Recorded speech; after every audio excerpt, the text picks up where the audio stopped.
Hello, my name is Erica Rao, and I have decided to do my presentation on Alice Walker. Today we will be examining a poem that was written by Alice Walker, but first let's begin with her biography.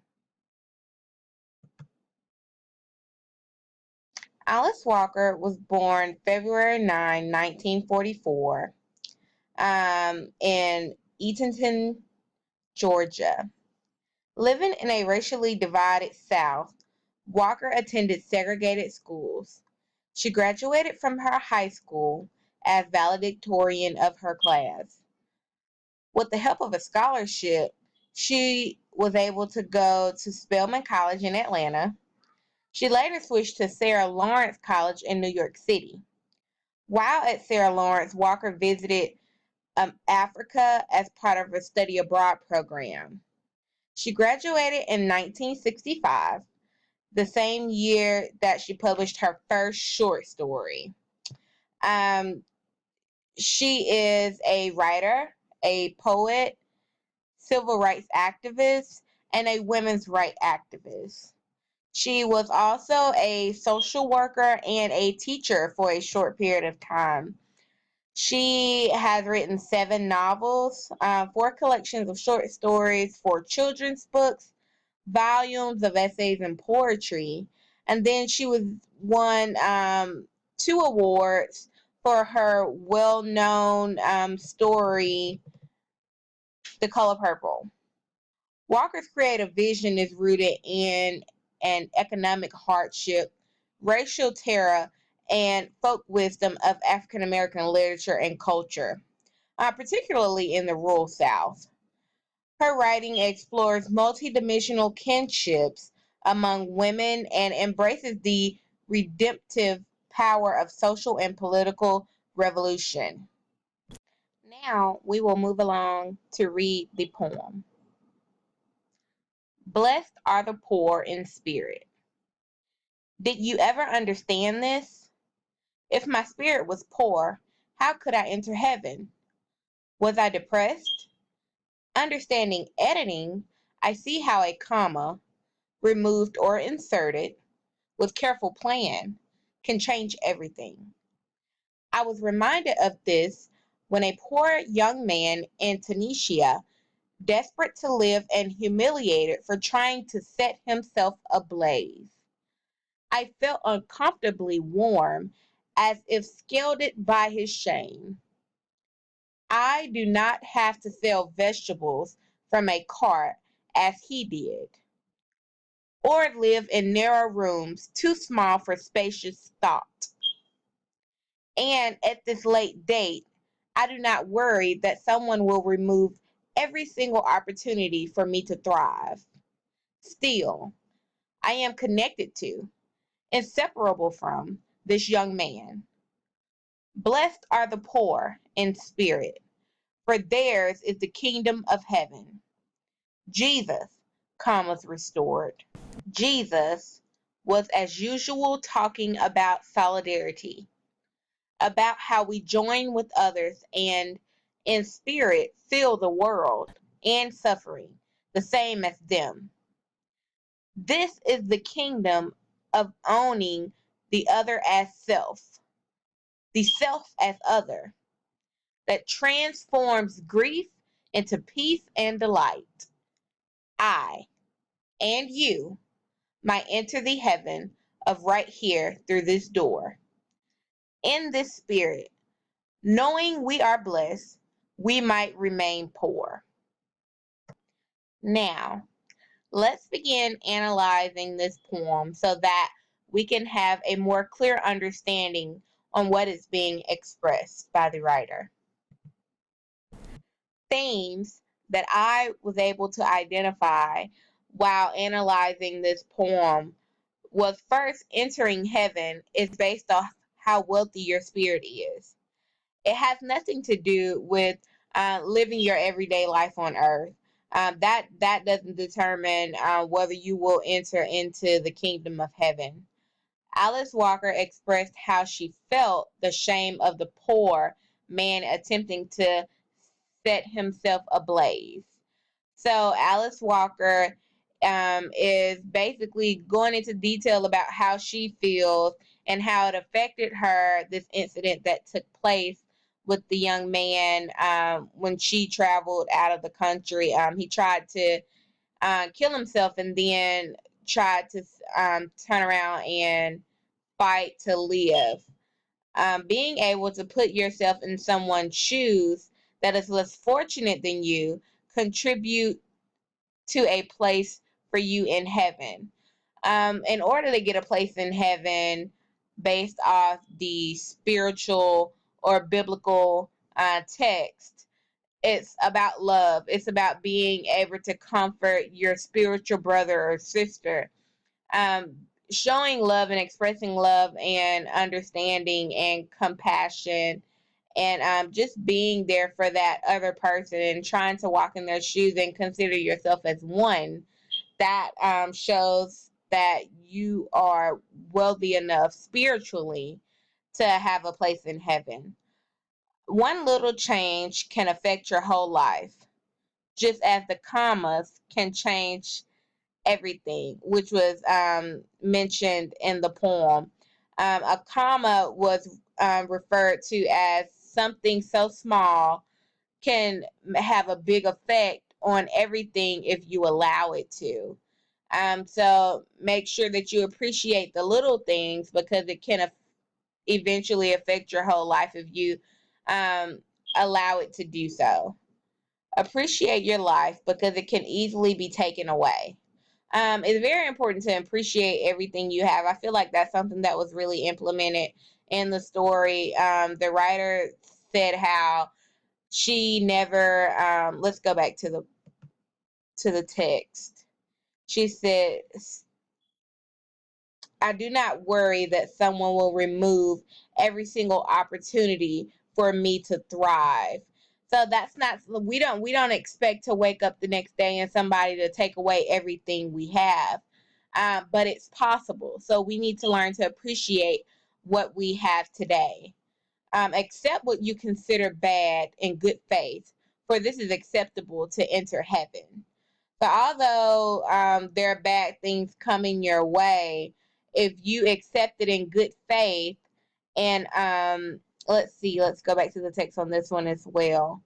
If you accept it in good faith, it's stated in the text that transforms grief into peace and delight.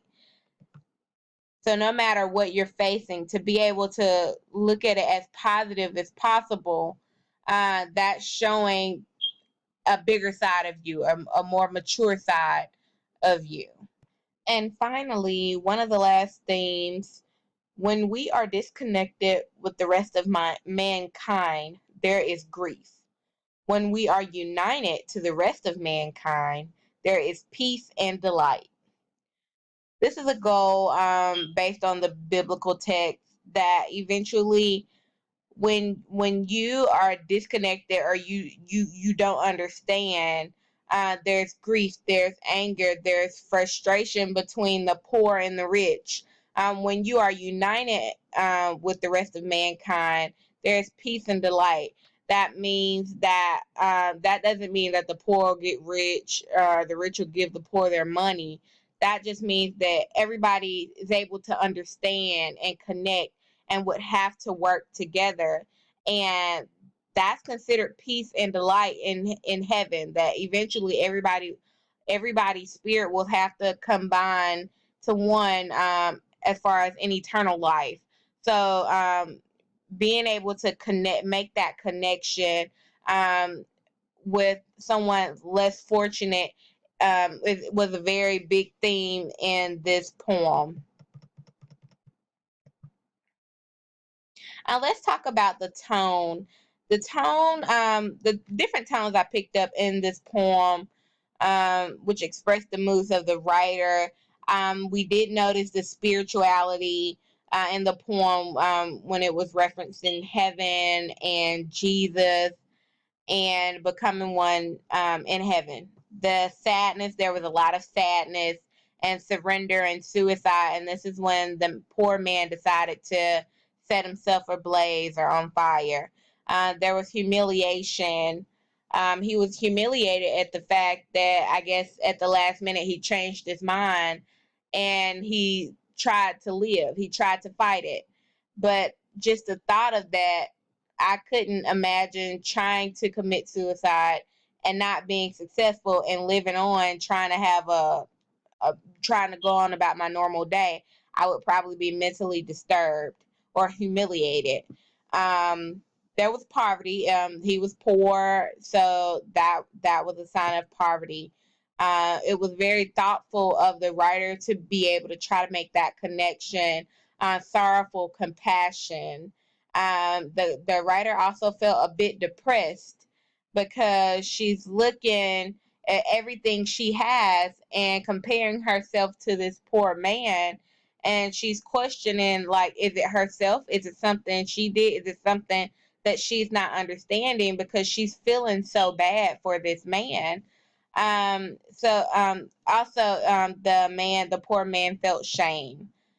As far as the syntax, this poem is identified as a informal free verse poem with thoughts that are compounded into a sentence, with an exclamatory feel, meaning of or relating to a sudden cry or remark, especially when expressing surprise, anger, or pain. So this what describes the setup, the structure of this poem. There's a lot of punctuation. Commas was one of the main punctuations in this poem. Let's see. The commas which are used to emphasize and distinguish thought or meaning of speech. So it was able to break down. Without the commas, it could mean many different things. Commas, for example, as it was used in the poem, understanding editing, comma. I see how a comma, removed or inserted with a careful plan, comma, can change everything. So there was a lot of commas used. There was also parentheses that was used in the poem. Blessed are the poor in spirit, for theirs is the kingdom of heaven. Jesus.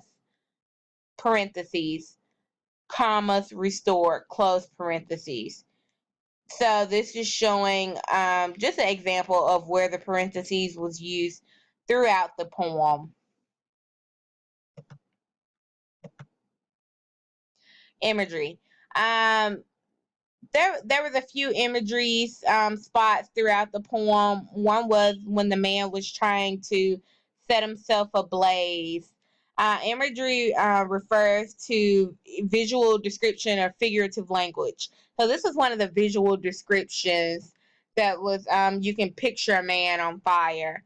And the other one was live in narrow rooms, too small for spacious thought. When you think of thoughts in your brain, you don't think of an actual room being too small that would keep you from thinking in your head. So that would be considered figurative language.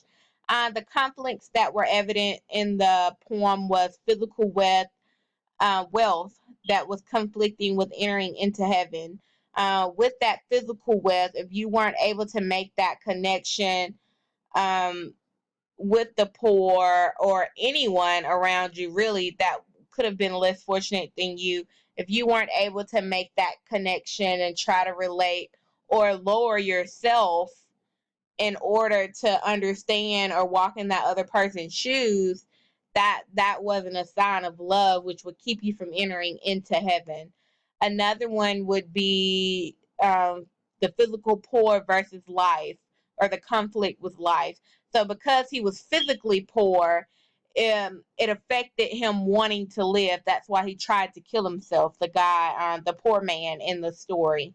The repetition that was present in the poem, of course, the word poor was used multiple times, as well as spirit and heaven and Jesus.